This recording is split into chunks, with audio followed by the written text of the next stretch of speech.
This is the contamination check process. Open the closet and put on the protective suit.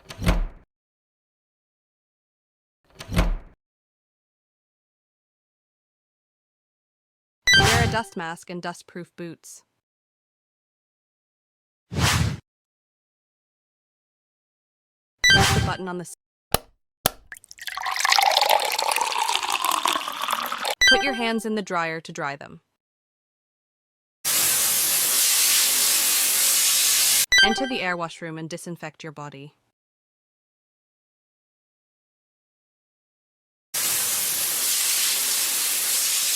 Put on your gloves. Please separate the dust-proof suit, dust-proof hat, and dust-proof boots and place them in the basket.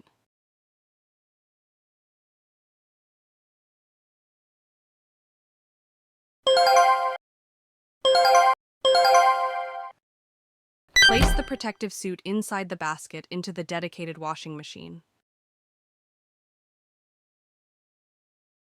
Confirm whether it is a regular wash or a sterilizing wash, then press the button to change the wash cycle before pressing the start button.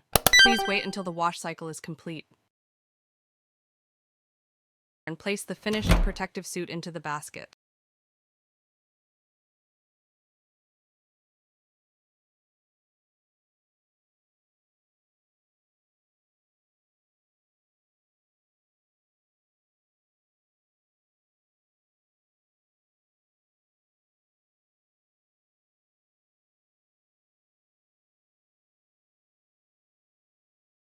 Place the opening of the plastic bag into the vacuum sealer and press the seal button. Place the packaged dust-proof suit on the shelf. Place all the cleaned protective suits in